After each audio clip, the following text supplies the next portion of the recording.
Hey you guys, welcome back to a loading screen for Dragon Ball Z Another Road. I'm the host, Dragon Ball Gamer. Um, thanks for watching. I should probably wait to say that till the end, because you might shut it off right now and I'd feel like a loser. Please don't shut it off right now. Give me a chance. Give me a chance if you're a new viewer. Um, so, yeah, last part I talked about Iron Man and Iron Man 2 and Iron Man 3. And you know what? Now that I talked about those three Marvel movies, so if you want to see what I think about Iron Man 1, 2, and 3, go watch my last part, part 13.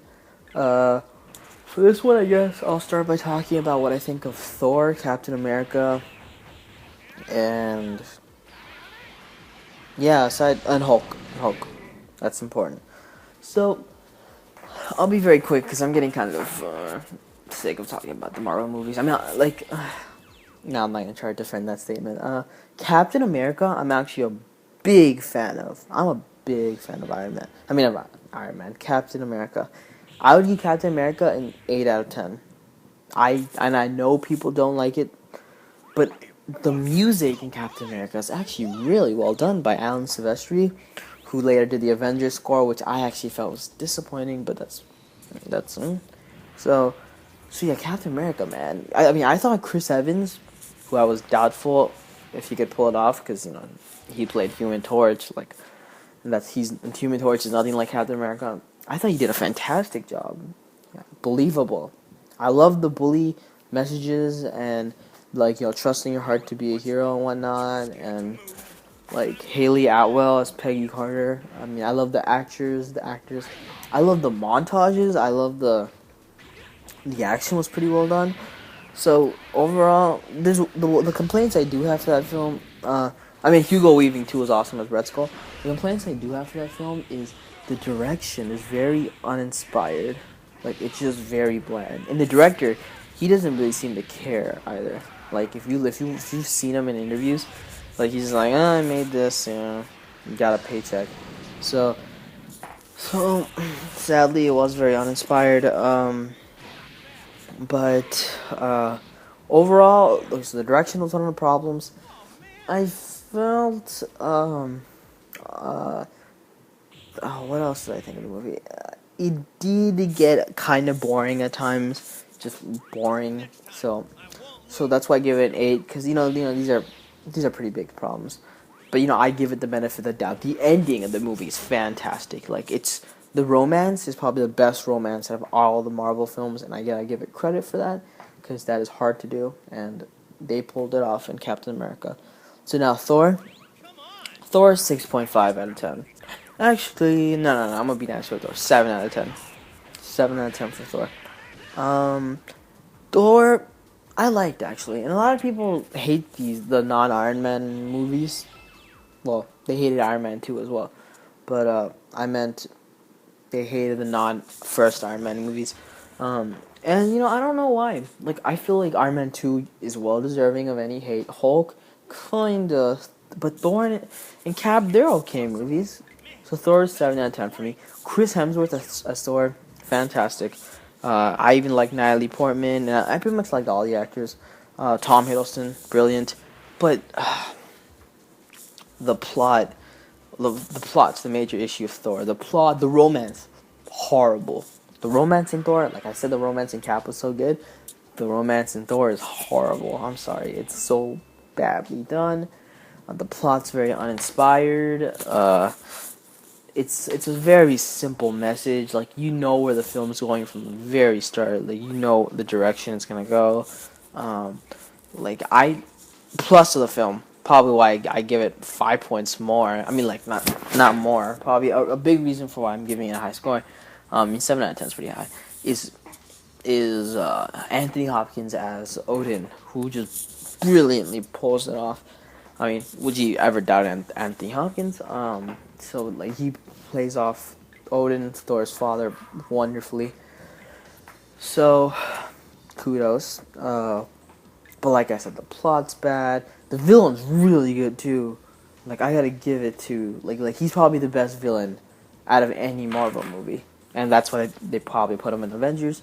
Yeah, Tom Hiddleston as Loki, brilliant cast, brilliant casting, brilliant acting, brilliant pretty much everything. So kudos on that. But like I said, that can't help bad plot, bad characters, and because like although I did like Odin and Loki and Thor, I hate like Natalie Portman did an okay job, but I did not like her. I did not like Kat Dennings' character. I hated it. Selvig was okay, but even I didn't like that. And like everyone not Thor in Asgard, not Thor, Loki, or like all his friends and whatnot, I didn't care for them. So I'm just saying, Thor was okay. Now Hulk, 6.5 out of 10. So yeah, 6.5 out of 10. Hulk is a very interesting movie because it has this premise that's very obvious. Like, you gotta do that for a first Hulk movie. And I'm talking about the Incredible Hulk, by the way, 2008, not the horrible 2003 Hulk, the 2008 in the cinematic universe. I mean, it was good. It was okay. No, it wasn't. It was okay. Edward Norton as Hulk, I actually really liked him in the role. Mark Ruffalo, I feel like they both pulled it off in different ways. And I don't want to compare them. Although I do wish, just for consistency's sake, that Edward Norton had to come back, because I love Edward Norton in the role. Let me tell you. So, and I liked that Edward Norton's acting. He pulled off the Hulk sorrow very well, and I do like the course the film takes. So I gotta give it that. And the action, best ending fight of the solo Marvel movies, because I mean the best ending fight goes to the Avengers, but the solo Marvel movies, that last fight between Abomination and Hulk is just awesome. Oh, and the villain Abomination, played by Tim Roth. Tim Roth does a fantastic job, and I love Tim Roth, the actor, so he was a plus for me. But then you get to pretty much everything else about the movie. The comedy's pretty bad in the film. It's bad. The other actors, let's see, Liv Tyler as Betty Ross, horrible. Just horrible. I'm sorry, she was terrible. The romance is bad. Not as bad as Thor, but not nearly as good as Captain America or even Iron Man, because Iron Man has a pretty good romance. I'm here, guys. Good luck. Oh, I think I might have... Wow, I was so caught up with all this Marvel movie talking, I totally might have missed some boxes of text. Okay. Why am I even bothering to read it now? I'll read it next parts. Or next time it starts with the dialogue scene. But anyway, like I was saying, Hulk was meh. Because the romance and the lead actress and whatnot. So that's where I stand on all the Marvel movies. Now, what I think of all the future Marvel movies, that's where I'll go into now, I guess. Captain America 2. I mean, I already told you about... I was looking forward to Iron Man 3. I actually thought Iron Man 3 had a ton of potential because I like Shane Black, the director. But I was disappointed.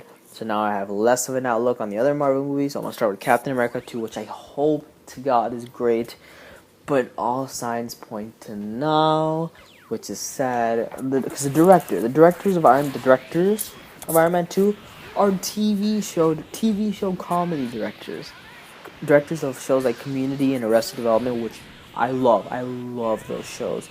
But can they handle a serious Captain America movie? Like, one of my problems with Avengers was like how it didn't care about how like the seriousness of Cap. Like Captain America, like isolated in this new world. Like, how does he feel? Like, I'm not expecting Dark Knight levels of introspection, but I wanted them to go into Captain America's isolation, his sadness, all of his friends, everyone he loves is dead or very old. He's just in a new timeline, and the Avengers didn't explore that at all, and I want that explored in Captain America 2, which I hope they do. But if it's just comedic writers who are not directing, it's discouraging to say the least. So I have very low expectations. I'm sorry. I mean, and I don't like Scarlett Johansson as Black Widow. I don't like Black Widow. And the fact that, because they already confirmed that Jeremy Renner's Hawkeye is not in any of these solo movies, is just insane to me. Because I actually really liked Hawkeye. Like, I liked his character, although I hated what they did to him in the Avengers. He was like a vegetable. But he's so cool, and Jeremy Renner's a great actor, and they're just throwing him away for Scarlett Johansson, and her Black Widow. I know she has sex appeal, and I know that's why people would watch this. But why do that to Jeremy Renner's Hawkeye? Like, why? Like, we already saw Johansson in Iron Man 2, and she was horrible in it, but we saw her in it, so why don't we give Hawkeye a chance to be in a solo movie, a big part? You know, have him team up with Captain America. But no, they're not doing that. Why are they not doing that?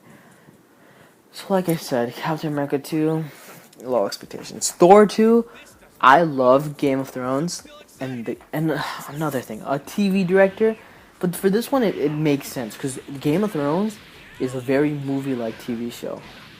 So I don't know if you guys watch it, but it is like a movie. It's like an episodic movie. It's freaking awesome. So the director is very capable, and I actually have more expectations for that than Cap. So I expect big things from Game of Thrones. I mean, yeah, Game of Thrones. Game of Thrones director Alan Taylor. I expect big things from him for Thor: The Dark World. Everything, I saw the trailer, and I love the one aspect of the trailer I love is that Thor is teaming up with Loki, which is very cool. I feel like teaming up with the previous film's villain hasn't been explored yet. Correct me if I'm wrong. In such a way they're doing it, so I'm actually pretty excited for that. What else? Oh, they just completely screwed over Hulk, so I'm not going to talk about that. Guardians of the Galaxy, the big gamble for Marvel. I was not looking forward. I mean, I was not happy about the casting choice at first of the director James Gunn director choice. But he's a big fan of it, so I think he might actually do a good job. But I was not a big fan of casting Chris Pratt from Parks and Recreation, the fat funny dude, as Star-Lord, and Dave Bautista, a wrestler, as Drax. Even though it probably doesn't require a big acting presence. I mean, I want actors to play acting roles, please. So Chris Pratt, I've welcomed. Like, I've gotten to know him, and he's actually become a really good actor. He was in Zero Dark 30, and I've actually accepted it, and I'm kind of looking forward to it. But Dave Bautista, a wrestler, no, just no. I will not forgive him for that.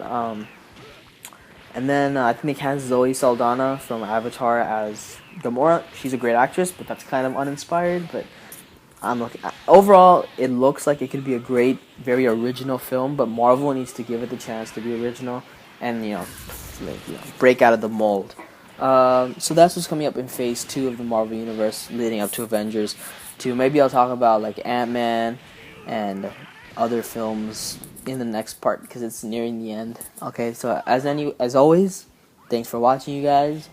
I love ya, and stay tuned and keep watching because I need your support. It is so welcomed, and I love you guys. Thanks. Bye.